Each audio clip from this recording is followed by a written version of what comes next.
Hello everyone, welcome back to my YouTube channel teaching subjects. आज की video में हम बात करने वाले हैं सीटेट जो आपका एग्ज़ाम है उसके इम्पॉर्टेंट टॉपिक्स, क्या चीज़ आपको ध्यान में रखनी है, कैसी आप स्ट्रेटजी बनाओ कि आप अच्छे से स्कोर कर पाओ, 90 प्लस कर पाओ। और हमारा पूरा फोकस रहेगा कि आप जो है जो सीटेट है वो फर्स्ट अटैम्प्ट में ही क्लियर कर लें। ओके, देखो आपको सबसे पहले तो एक बात ध्यान में रखनी है कि इस बार का जो भी सीटेट है वो ऑनलाइन होने वाला है। तो ये तो बिल्कुल भी मत सोचना कि वो बहुत ज़्यादा डिफ़िकल्ट होगा।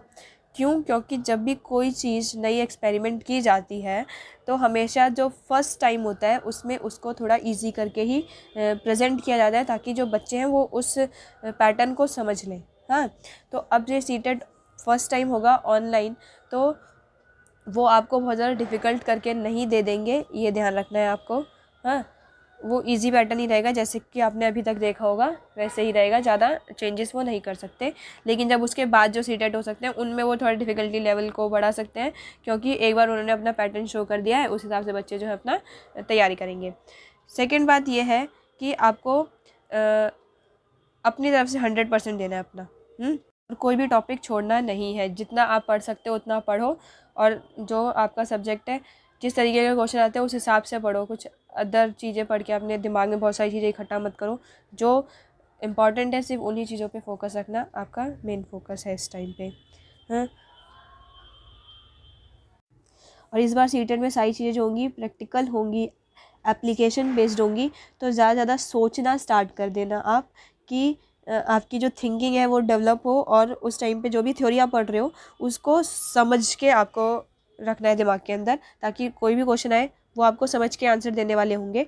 उसमें जो आपको एकदम परफेक्ट आंसर लग रहा होगा कि इन 4 ऑप्शन में से, भले वो आपको अपनी तरफ से ना लगता हो कि जैसे आप हम क्या करते हैं ना कि एक्चुअल एनवायरनमेंट में और आंसर देने में, ऑनलाइन आंसर देने में बहुत डिफरेंस होता है। हम एक्चुअल एनवायरनमेंट में वो चीज़ें भले क्लास के अंदर ना करते हो, लेकिन जब आप क्वेश्चन पेपर देखोगे तो आपको उसमें जो भी आंसर आदर्श लगता है कि हाँ ऐसा एक टीचर को करना चाहिए, भले वो एक्चुअल एनवायरनमेंट में पॉसिबल नहीं होता ज़्यादातर, लेकिन आपको वहाँ आंसर वही लगाना होगा अपने एग्ज़ाम में, ये ध्यान रखना। हाँ, जो सबसे अच्छा आंसर आपको लग रहा होगा वो ज़्यादातर आंसर होता है।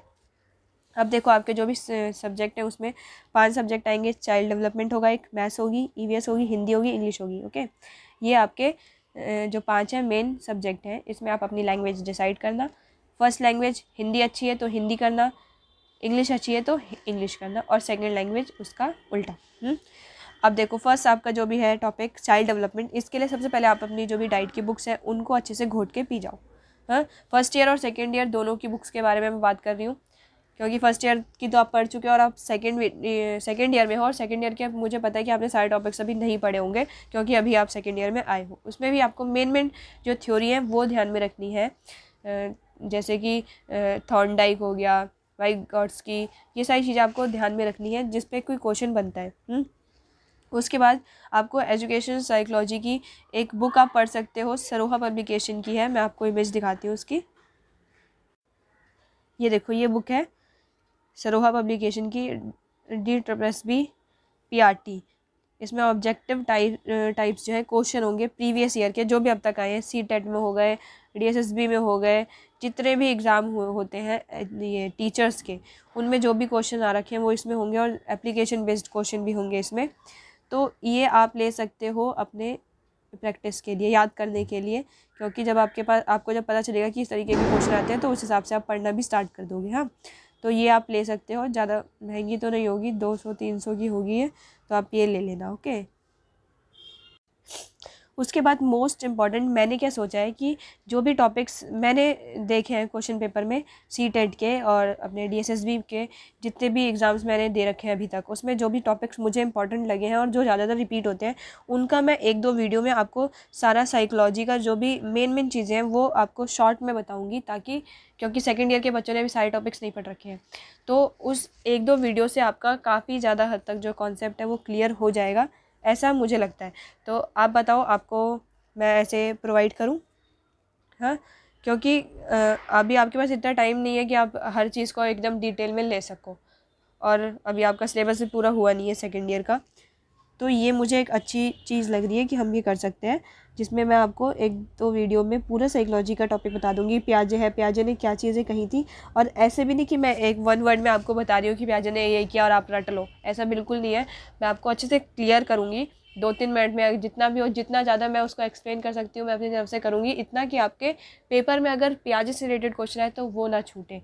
हाँ, क्योंकि मैंने खुद ऐसे किया था, जब मैं सेकेंड ईयर में, हम जस्ट आए थे और हमें एग्ज़ाम देना था अपना, तो क्योंकि मेरी जो सिस्टर थी मुझसे बड़ी थी और उन्होंने कर रखा है पहले से, उनके सीटेट क्लियर थे, तो उन्होंने सिर्फ और सिर्फ मेरे को टॉपिक्स एक बार बता दिए थे कि इनकी थिंकिंग ऐसी थी, तो अगर इनसे रिलेटेड क्वेश्चन आता है तो ये थिंकिंग को अपने दिमाग में रख के फिर आंसर आपको करना होगा।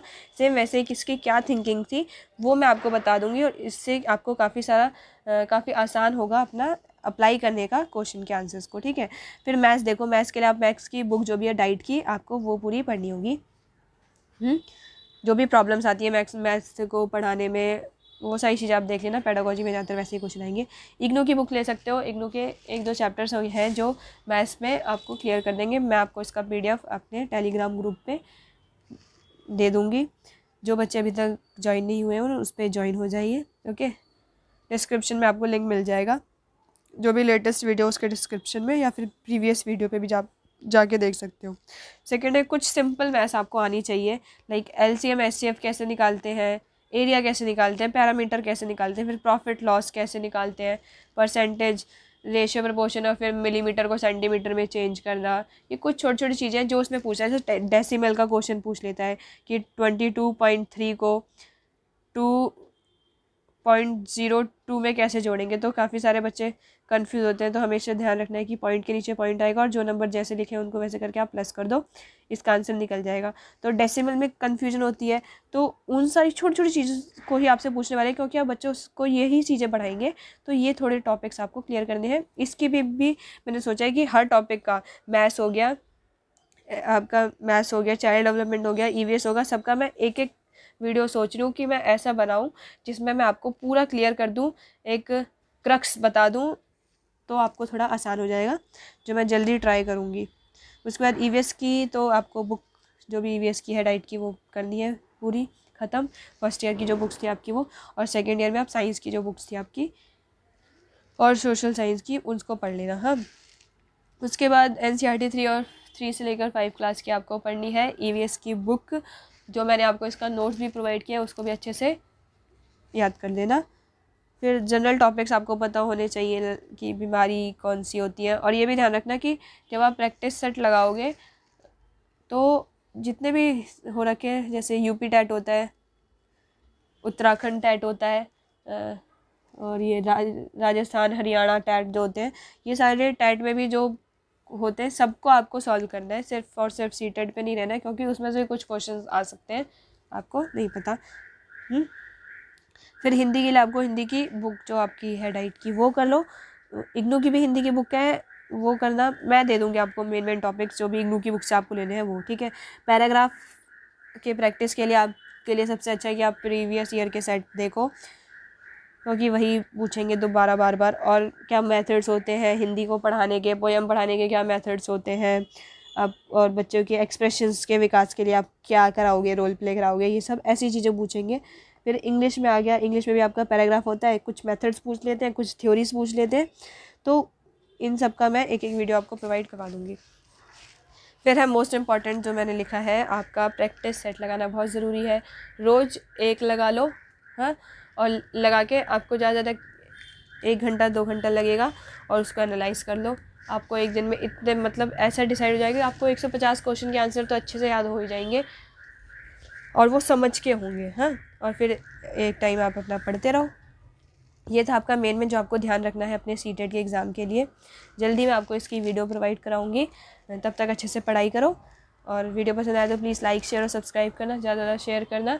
और आपको कुछ पूछना है तो आप कमेंट बॉक्स में पूछ सकते हो, मैं आपको आंसर ज़रूर करूँगी। Okay, bye bye.